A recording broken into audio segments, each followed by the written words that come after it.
Bismillahirrahmanirrahim.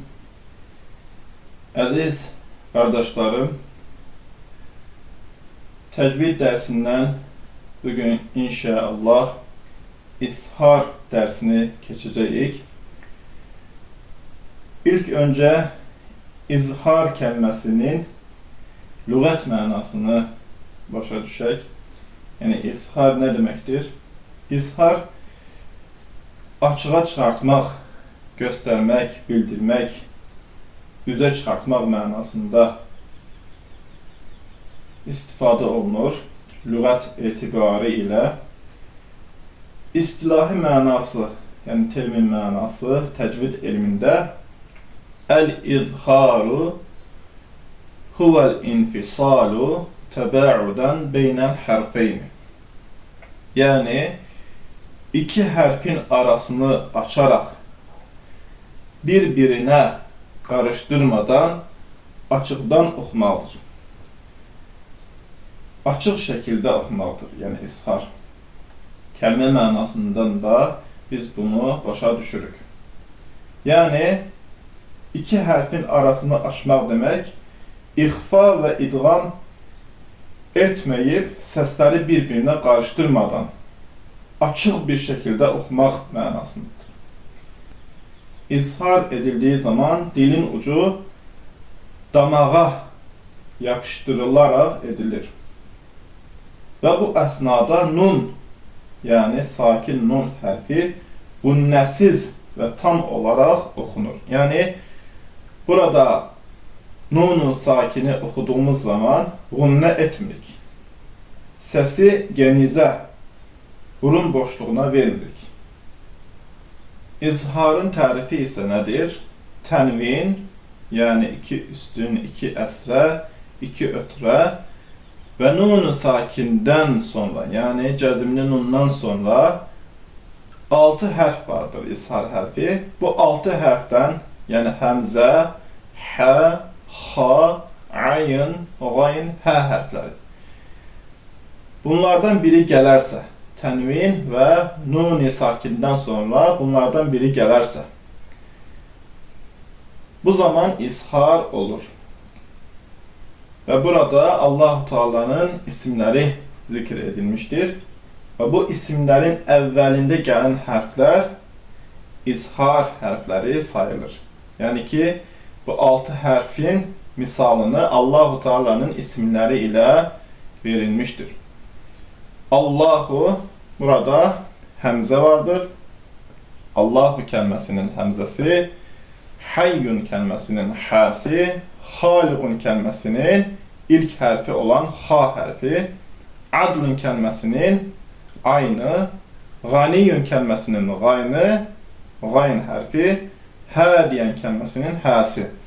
Bunlar izhar hərflərdir. Demək ki, izhar hərfləri hansılardır?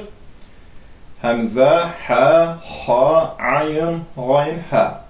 Və bunları daha rahat bir şəkildə yadda saxlamaq üçün bu isimləri əzbərləmək kifayət edər və yaxud da yalnız hərfləri də əzbərləmək olar.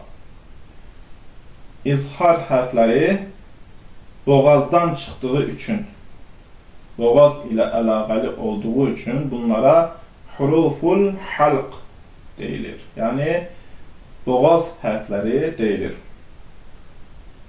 İzhar hərflərini daha rahat əzbərləmək üçün Allah-u Teala'nın isimləri ilə misallar verilmişdir. İndi isə inşallah biz bu izhar dərsini misallar üzərində tətbiq edəcəyik. İzhar dərsinin misallarını biz yazmış olduq. İlk əvvəlki misal hansıdır? Gafurun halim. Gafurun halim. Və bunun oxunuş şəkli bu cür olacaq. Gafurun halim. Təbii ki, izhar ixfa kimi deyil.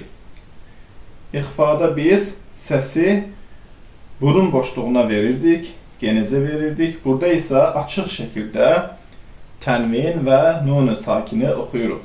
Gafurun halim. Men amene meselen abda.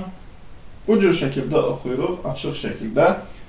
Ve tabii ki biz ishar ederken səkdə kimi olmamasına dikkat etməliyik. Yani səkdə kimi oxumamalıyıq. Məsələn, Gafurun halim.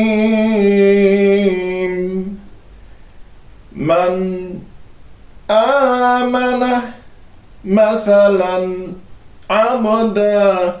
Bu cür şekilde oxumamalıyıq. Əgər bu cür formada oxuyarsaq, artıq ishar olmur. Biz ishar qaydasını düzgün etməmiş sayılırıq.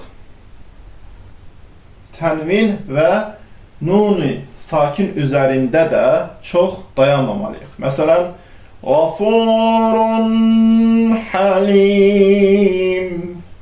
Men amene meselen abda. Bu cür şekilde de çok dayanmak olmaz.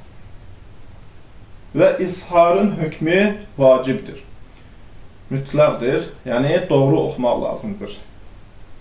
İshar qaydasını misallar üzərində, ishar misalları üzərində tətbiq etmək lazımdır. İndi isə bu kəlmələrin, bu isharın misallarının izahını edək. Gafurun halim ishardır. Tənvin izhar hərflərindən olan hə hərfi ilə üz-üzə gəlmişdir. Mən əmənə nun sakin izhar hərflərindən olan həmzə ilə üz-üzə gəlmişdir. Məsələn, abdən ishardır. Tənvin izhar hərflərindən olan ayn hərfi ilə üz-üzə gəlmişdir. Təbii ki, biz bunu tərifdə oxuduq. Tənvin və nun sakindən sonra bu 6 hərfdən, yəni həmzə, hə, ha, ayn, qayn, hə, bu hərflərdən birisi olarsa, tənvin, nun sakindən sonra, tənvin və nun sakindən sonra bu 6 hərflərdən biri olarsa, bunlar üz-üzə gələrsə, bu zaman ishar olur. Və axiru da'vana enilhamdülillahi rabbil alemin.